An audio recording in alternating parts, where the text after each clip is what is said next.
की सभा के अध्यक्ष,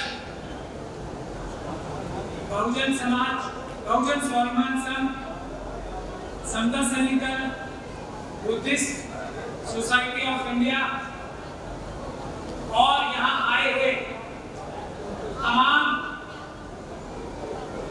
अम्बेडकर वादियों को मेरा बहुत ही प्यार भरा अस्सलाम वालेकुम और जय भीम।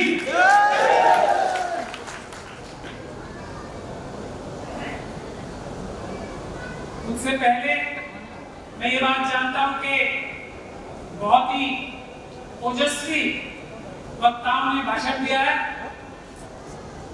मेरा जरा उत्तेजनापूर्ण भाषण में हाथ कमजोर है, तो मैं माफी चाहता हूं अगर आप लोगों के मेयार पे अगर मैं पूरा ना कर आप थोड़े घूमते फिरते रहो, इनको तो देखने दो ना। मैं बाबा साहब भीमराव अम्बेडकर का सच्चा सिपाही और उनका सच्चा फॉलोअर बनना चाहता हूं। बाबा साहब डॉक्टर भीमराव अम्बेडकर ने जो भी कहा उस पर अमल भी किया और इसीलिए उस अकेले आदमी ने इतने बड़े बड़े काम किए जो आज उनके मानने वाले करोड़ों करोड़ों अम्बेडकरवादी भी नहीं कर पा रहे। तो उसकी जो बुनियादी बेसिक वजह है कथनी और करनी में फर्क। अगर वो बाबा साहब से हम एक छोटी सी बात सीख लें कि कथनी जो कही जाए उस पे फिर अमल भी किया जाए, अमल करने की कोशिश तो की ही जाए। मैं बहुत ही माफी के साथ ये कहना चाहता हूं कि अम्बेडकर वादियों में ये सबसे बड़ी कमी है कि हम बोलते तो बहुत कुछ हैं, 100 बोलते हैं, करते एक भी नहीं। अगर ये गेम थोड़ा कम हो जाए तो बाकी कुछ करने की जरूरत ही नहीं रहेगी। मनुवादी खुद ही बाहर जाएंगे। आप लोग इतिहास स्वयं भी पढ़ते हो, सब पढ़े लिखे लोग यहाँ पर हैं। बाबा साहब थोड़े नाराज रहते थे पढ़े लिखे लोगों से, खासतौर पर क्योंकि उनसे उम्मीदें ज्यादा रखते होंगे बाबा साहब कि ये लोग जो पढ़ लिख गए हैं, समझदार हो गए, ये तो कम से कम मिशन का काम ठीक से करेंगे। लेकिन इसलिए मैं आपको इतिहास नहीं बताना चाहूंगा। मैं आपको बाबा साहब के रास्ते पे चल के प्रैक्टिकल सॉल्यूशन बताना चाहूंगा। बाबा साहब की हर स्टेप में एक प्रैक्टिकल सॉल्यूशन था। यही हमने उनसे सीखना है और यही हमने करना है। आज जो मनुवादी ताकतें हैं, जिस तरह से सम्राट अशोक के वंशजों को छल कपट से, बेईमानी से, धोखे से हटाकर मनुवाद दोबारा लागू किया था, वही कमोबेश हालत आज भी आ गए हैं। ईवीएम के माध्यम से आपस में मिला के हमारे अम्बेडकरवादियों को, एससी एसटी ओबीसी माइनॉरिटीज, महिलाओं को आपस में लड़ा के ये लोग उसी समय की तरह जैसे सम्राट अशोक के वंशज थे, छल कपट से सत्ता छीनी थी और मनुवाद दोबारा लागू किया था, उसी प्रकार का टाइम आज आ चुका है। आज भी छल कपट से मनुवादियों ने सत्ता हत्या ली है और मनुवाद लागू करने के लिए, हिंदू राष्ट्र बनाने के लिए ओपन ऐलान करते हैं, खुलेआम। और इसके लिए उन्होंने चाइना, पाकिस्तान, इजराइल से हाथ मिला लिए, देश को कमजोर कर रहे हैं। क्योंकि वो इस बात को जानते हैं कि 92-92% लोगों से, अम्बेडकरवादियों से ये मुट्ठी भर मनुवादी जीत नहीं सकते। इसीलिए बाहर की ताकतों का सहारा ले रहे हैं, उनके साथ देश के खिलाफ साजिश कर रहे हैं। पहली बात हमें ये अच्छी तरह से समझ लेनी चाहिए और पूरे विश्वास के साथ इन्हें देशद्रोही कहना शुरू करना चाहिए। जो भी मनुवादी है वो देशद्रोही है। पहली बात ये है। दूसरी बात ये, बाबा साहब हमको क्या दे गए? बाबा साहब हमें संविधान दे गए, वो एक कागज का टुकड़ा नहीं है।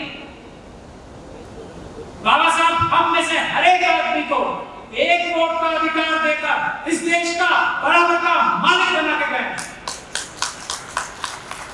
एक कोर्ट का अधिकार ये होता है। अब जनता ही राजा है ना, और हम सब जनता है, बराबर के राजा हैं हम सब। ये अधिकार बाबा साहब हमें दे गए और हम उसका इस्तेमाल नहीं कर पा रहे। वाह वाह वाह। ये जनता के 4 तरह के नौकर बाबा साहब बना रहे हैं। हम उन्हें क्या नौकर समझते हैं? क्या आज हम अपने प्रधानमंत्री को, जो अपने मुंह से अपने आप को प्रधान सेवक कहते हैं, उसको अपना नौकर समझते हैं? नहीं। एक कांस्टेबल भी हमारा मालिक बनके हमें डंडा चलाता है। ये दूसरी जो मानसिकता बन गई है, एक कांस्टेबल, एक क्लर्क जो हमारा नौकर है, जो हमसे तनख्वाह पाता है, हम पे राज करने की कोशिश करता है, ये मानसिकता बदलने की बहुत नितांत आवश्यकता है। 4 तरह के नौकर हैं। मैं अपने जिस पेशे से मैं आता हूं ना, न्यायिक व्यवस्था के, सबसे पहला नौकर, चलिए मैं आज उल्टे तरीके से कहता हूं, पहले नौकर जजेस हैं, सुप्रीम कोर्ट के जजेस आपके नौकर हैं। खुलेआम ऐलान कर रहा हूं, कहे मैं गलत कह रहा हूं, कहे कोई आपके नौकर हैं। क्या वो नौकरी अपनी ठीक से कर रहे हैं या नहीं कर रहे हैं? आप लोग उस पर ध्यान देते नहीं। 4 सुप्रीम कोर्ट के जजेस आपके नौकर जो थे ना, जो सिटिंग 2018 में उन्होंने कहा कि हम पे दबाव डाल रही है हिम्मत वाली सरकार, आप उठो और हमारी रक्षा करो। हम मालिकों ने उनकी रक्षा नहीं की। इसीलिए एक के बाद ऐसे फैसले आ रहे हैं जो रिजर्वेशन छीन रहा है, जो बाबरी मस्जिद छीन रहा है, जो शिक्षा का अधिकार छीन रहा है। तो हमें अपने पहले तरह के नौकरों के लिए, उनकी हिफाजत करने के लिए प्रदर्शन करने चाहिए सभी सुप्रीम कोर्ट, हाई कोर्ट और अदालतों को। इससे जजेस को, जो हमारे नौकर हैं, उनको ताकत मिलेगी। उन्होंने आपसे रिक्वेस्ट की है, हम उनकी रिक्वेस्ट नहीं सुन रहे हैं। पहला काम ये करना पड़ेगा। दूसरा काम, ये जो हमारे इलेक्टेड लीडर्स हैं ना, एमपी, एमएलए, कॉर्पोरेटर्स, ग्राम पंचायत के मेंबर, प्रधान, ये सब टेम्परेरी 5-5 साल के नौकर आप रखते हो, तनख्वाह देते हो। ये आपके सामने अर्जी लगाते हैं ना, मैनिफेस्टो लेके आते हैं, ये हम आपकी ऐसे सेवा करेंगे, भैया प्लीज हमें वोट दे दो, हमें नौकरी दे दो। वो चुनाव जीतते ही मालिक बन जाते। उनको उनकी जगह पे रखना भी आप सभी लोगों की जिम्मेदारी है। और मुझसे पहले वक्ता जो कह रहे थे ना, समता सैनिक दल के प्रधान, वो यही बात कह रहे थे कि सोशल ऑर्गेनाइजेशन इतनी मजबूत होनी चाहिए कि ये जो हमारे नौकर हैं, प्रधानमंत्री से लेकर एक कांस्टेबल तक, प्रधानमंत्री से लेकर एक नगर सेवक, ग्राम सेवक, कॉर्पोरेटर तक, उनको लगाम रखने के लिए, उनको अपनी जगह पे, नौकरी की जगह पे रखने के लिए सोशल ऑर्गेनाइजेशन की जरूरत है। तो उनको भी हम नौकर नहीं समझते। सोशल ऑर्गेनाइजेशन हमारी मजबूत होंगी तो हमारी डिपेंडेंस, यानी कि उनके ऊपर निर्भरता। अभी कोई भी काम होता है, हम अपने नौकर के पास गिड़गिड़ाते हुए जाते हैं, भैया नेताजी ये कांस्टेबल हमको जबरदस्ती मार रहा है, हमारा ठेला जो है उठा रहा है, हमारी मां बहनों को तंग कर रहा है, या ये दबंग व्यक्ति हमें तंग कर रहा है, बचा लीजिए। और होना क्या चाहिए? आपको उसको डायरेक्ट करना चाहिए, हेलो इधर आओ पुलिस वाले, क्या ये देखो ये कानून तोड़ रहा है, इसके खिलाफ आप काम करो। ऐसा नहीं होता। तो ये निर्भरता जो हमारी है ना, नेताजी, फिर हम भाग के जाते हैं नेताजी के पास, नेताजी जरा पुलिस वाले को फोन कर दीजिए। वो कहते हैं अभी तो जरा देखो मैं अपने लोगों से मिल रहा हूँ, कल आना, परसों आना, यही होता है ना। और ये अगर फोन पे करेंगे तो ऐसा एहसान करके जैसे आप उनसे कोई बहुत बड़ा काम करवा रहे हैं। उनकी तो जिम्मेदारी है, यही तो वादा करके आए। तो ये मानसिकता बदलनी होगी। तीसरे तरह के नौकर हैं, ये इनको नहीं कहना जो हमारे सामने करें, ये तो अच्छे लोग हैं। तो वो क्रिमिनल मीडिया है ना, जो बड़े टेलीविजन से आते हैं, सब अच्छे टाई कपड़े पहन के, सब चोर हैं, चोर हैं, डकैत हैं, भारत के संविधान के साथ धोखा करके कमजोर करने का काम कर रहे हैं, संविधान को कमजोर करने का काम कर रहे हैं, हिंदू राष्ट्र बनाने के लिए काम कर रहे हैं, ताकि मनुस्मृति लागू हो सके। जिस मनुस्मृति को बाबा साहब डॉक्टर भीमराव अम्बेडकर ने 1927 में जलाकर भारत का संविधान बनाया। ये देश के गद्दार हैं, चोर हैं, करें मुझ पे डिफेमेशन में साबित करो। क्या बात, इसीलिए नहीं करें, करें। बहुत बड़े बड़े वकील हैं ना, इनके पास बहुत सारे पैसे हैं। तो ये तीसरे तरह के नौकर है। इनका इलाज बहुत सी छोटा सा है, बहुत छोटा इलाज। SC, ST, OBC माइनॉरिटीज के लोग, महिलाएं 92% हैं। देखना बंद करते सिर्फ। इतना तो आप बाबा साहब के लिए कर सकते हो, या ये भी नहीं कर सकते, ये भी नहीं कर सकते, फिर सोचना देखना बंद कर दें।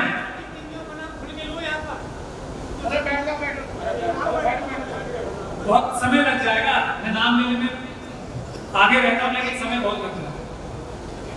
जो क्रिमिनल मीडिया है ना, जो भी क्रिमिनल मीडिया, मेन स्ट्रीम जो टीवी का, मैं इन लोगों की बात नहीं कर रहा हूं, ये है असली मीडिया। सोशल मीडिया असली ईमानदार मीडिया है, जो बाबा साहब का, संविधान का, देश का काम कर रही है। और सोशल मीडिया भी ये वाली, वो नहीं जो टीवी में आती है ना, आज तक के साथ या किसी के साथ, वो नहीं। तो इसका अगर टीवी चैनल्स का सिर्फ न्यूज सुनने के लिए, बाकी छोड़ दीजिए, फिल्में देख लीजिए, अभी शुरुआती टाइम में, बाद में उसका भी टाइम, सिर्फ और सिर्फ आप देखना बंद कर दो। सोशल मीडिया की सच्ची न्यूज रिपोर्टिंग, अच्छे लोग रिपोर्ट करके आपको हर चीज तो पहुंचाते हैं दुनिया की। फोन पे क्यों टीवी देखना? न्यूज के लिए टीवी का बायकॉट कर दो। ये जो नौकर है ना, जिनको हमने नौकरी दी है बाबा साहब के लोग, ये अपने आप मोदी जी की तरह जैसे किसानों के सामने हाथ जोड़े थे ना, वैसे हाथ जोड़ के आ जाएंगे, तब भी इनको देखना ही नहीं है। हमारी ये असली मीडिया तो है ही सोशल मीडिया, तो कितना मुश्किल काम। आगे चलते फिर एक है हमारे ब्यूरोक्रेट्स, ये तो सीधे सीधे नौकर है, सिविल सर्वेंट नाम होता है, तो मैं कहूँ क्या, तो इनको पर भी लगाम रखनी पड़ेगी। इनके ऑफिसेस के बाहर पीसफुल प्रोटेस्ट करने पड़ेंगे। ये कोई राजनीतिक दबाव में काम नहीं कर सकता। कोई अफसर है वो ये नहीं कर सकता कि मेरे नेताजी ने ये बोला है तो मैं ये ट्रक चला दूं, बुलडोजर चला दूं, नहीं। वही आदेश नेताओं का मान सकता है जो हमारे 5 साल के टेम्परेरी नौकर है। हमारे तो नौकर है ना, तुम भी हमारे नौकर, वो भी हमारे नौकर, दोनों नौकर आपस में सांठ-गांठ नहीं कर सकते। हमने उसकी लगाम लगा रखी है, बाबा साहब ने लगाम लगाई है, जो पार्लियामेंट से, असेंबली से, कॉर्पोरेशन से जो कानून पास होके आए हैं। अगर कोई नेता, कोई वर्दीधारी को कोई बात बोलता है जो संविधान के खिलाफ है, जो पार्लियामेंट या असेंबली या विधानसभा या कॉर्पोरेशन के कानूनों के खिलाफ जाके आदेश है, उसको मानने के लिए वो बाध्य नहीं है। अगर मानता है तो वो नेता भी अपराधी है और ये सरकारी अफसर भी अपराधी है, वो अपराध। ये है भारत का इतना अच्छा तो संविधान लेके गए बाबा साहब। और ये तो प्लान बी है। प्लान ए बाबा साहब का कोई और था, जो 1934 में बाबा साहब के साथ धोखा कर, उनको इमोशनल ब्लैकमेल करके जो उनका ओरिजिनल प्लान था उस पे अमल नहीं होने दिया, उसकी जगह पूरा पैक्ट दिया गया। तो लेकिन बाबा साहब जैसे ज़हीन आदमी, इंटेलिजेंट आदमी ने प्लान बी भी इतना अच्छा बनाया है कि वही हमारे अधिकारों के लिए काफी है। हम उनके प्लान बी संविधान को अमल नहीं कर पा रहे, उसकी रक्षा नहीं कर पा रहे, और हमें करना क्या है, इतनी छोटी छोटी सी बात। दूसरा, अभी बहुत सारी बातें कही जाती है ना कि हम लोगों की पॉलिटिकल पार्टी से इतनी हुई, 131-32 हमारे SC/ST के लोकसभा के member of parliament her parliament में जाते हैं, वो हमारी बात नहीं बोल पाते। ये भी एक प्रॉब्लम है, बहुत बड़ी प्रॉब्लम है, मगर उसका सॉल्यूशन भी बहुत आसान है। और उसका सॉल्यूशन हमें मधुवादी ने बड़ी अच्छी तरीके से सिखाया है। और इस सॉल्यूशन को हम कहां-कहां इस्तेमाल करेंगे, जितना ज्यादा इस्तेमाल करेंगे उतना ज्यादा ऐसे चुटकी बजाते फायदा होगा। तो हम क्या एक प्रण कर सकते हैं। दूसरा, एक पहला, टेलीविजन पे न्यूज चैनल देखना बंद। ये इनकी टाइयां बिक जाएंगी जो पहन के ये अर्नब गोस्वामी, सुधीर चौधरी और पता नहीं कौन कौन बैठते हैं, इनके ये कोट जो किराए के कपड़े पहन के बैठते हैं ना, वो बिक जाएंगे अगर आप लोग देखना मत करो।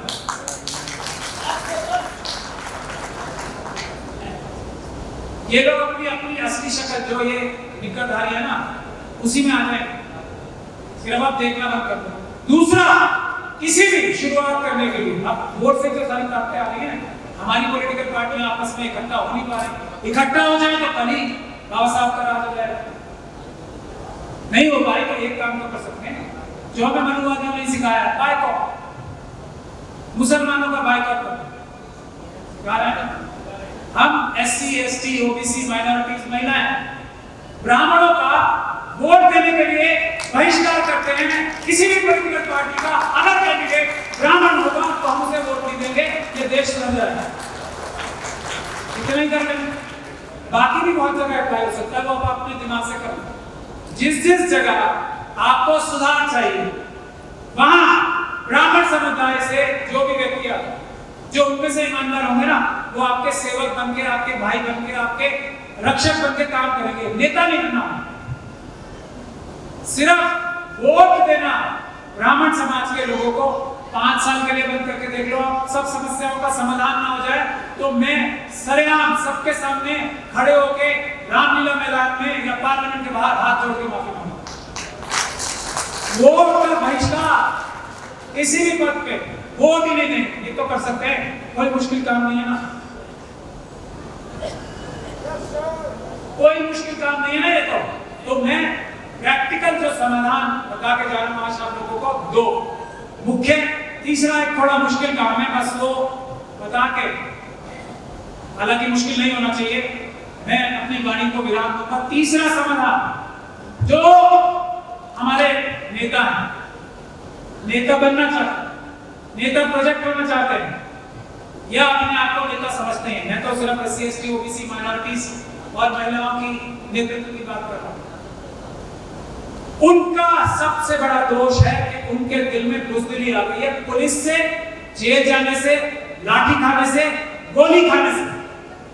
आम जनता में कोई डर नहीं, ना मुस्लिम समाज में डर है, ना SC, ST समाज में डर है, ना OBC समाज में डर है, ना महिलाओं में।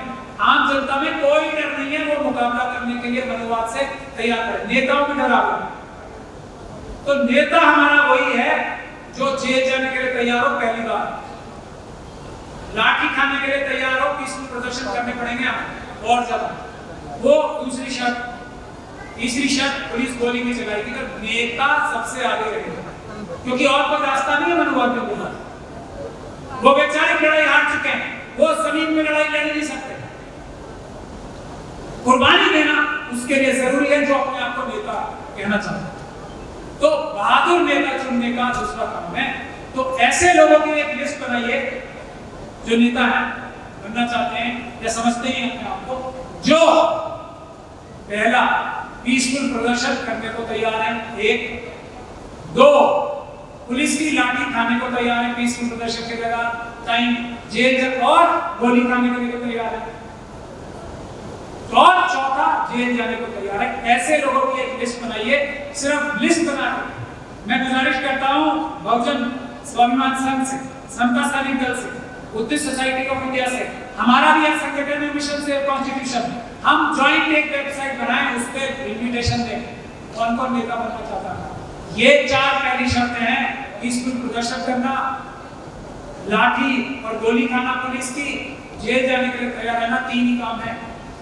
ऐसे लोगों की लिस्ट बनाएं। अगर ऐसे लोगों की लिस्ट 1 लाख हो गई, पूरे देश से बता रहा हूं मैं आपको, 1 लाख हो गई जिस दिन, ये सारे अत्याचार बंद हो जाएंगे। तो मैं 3 प्रैक्टिकल सॉल्यूशंस आप लोगों की खिदमत में पेश करके जाना चाहता हूं। पहले तो बहुत ही आसान है, उम्मीद करता हूं उस पर अमल होना शुरू होगा तो उससे फायदा, सभी तरह का भ्रष्टाचार देश से दूर हो जाएगा। SC, ST का जो सब प्लान है, मैं आपको एक बात और बता दूं, चलो मेरे दिमाग में आ गई। हर एक SC और ST परिवार देश का करोड़पति परिवार है, आप लोगों को ये बात पता होनी चाहिए। 1980 के दशक से SC, ST सब प्लान एक व्यवस्था है देश में।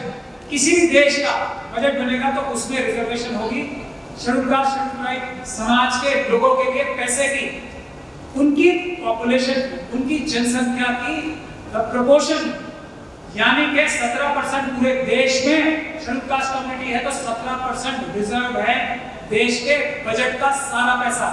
और ये बजट का पैसा इस साल खर्च नहीं होना इस साल, तो अगले साल बचा हुआ जाएगा, और अगले साल नहीं हुआ तो वो अगला पहले 2 सालों का तीसरे साल में जाएगा। और ये खर्चा सिर्फ और सिर्फ बहुत उसमें भी आइडेंटिफाइड है चीजें कि ये खर्चा हो सकता है सड़क बनाने में नहीं, जो चीजें सिर्फ शेड्यूल कास्ट के भलाई के लिए होंगी उसी के खर्च हो सकते हैं। और अगर आज तक किसी सरकार ने देश में, ये सेंट्रल गवर्नमेंट के लिए भी जरूरी है और ये स्टेट गवर्नमेंट्स के लिए भी जरूरी है, सब किसी भी स्टेट गवर्नमेंट ने, किसी भी नेशनल गवर्नमेंट ने ये इस पर पालन नहीं किया है, ठीक है। तो अगर ऐसा इकट्ठा करके देखा जाए तो हर एक हमारा शेड्यूल कास्ट शेड्यूल ट्राइब का परिवार आज करोड़पति है, जिसका पैसा चुरा कर फर्जीवाड़े से सभी सरकारों ने दूसरी जगह लगा रखा है। वही उसके लिए पहला आंदोलन अगर हम शुरू करें, 1 लाख लोगों की वो लिस्ट, वो आंदोलन शुरू करें तो हमारे सभी परिवार करोड़पति हो जाएंगे, ऐसा मैं वादा करता हूं। ये पैसा तो पड़ा ही है ना, यही पैसे से बहुत सारी सरकारें बिजली फ्री दे रही है, पानी फ्री दे रही है, ये वो कर रही है, ये हमारा पैसा है। ये आंदोलन शुरू करने का मैं आह्वान करूंगा। इन्हीं शब्दों के साथ हर बार की तरह कोई मेरी किसी बात से आपको कुछ बुरा लगा हो तो मैं माफी चाहता हूँ, कोई गलत बोल दी हो बात तो माफी चाहता हूँ, और अगर मैंने सभी सही बोला है तो कुछ समर्थन के लिए आप सब लोग जय भीम बोले तो 3 बार लेना। जय भीम, जय भीम, जय भीम, जय भारत, जय भीम, जय भीम, जय भीम, जय भारत।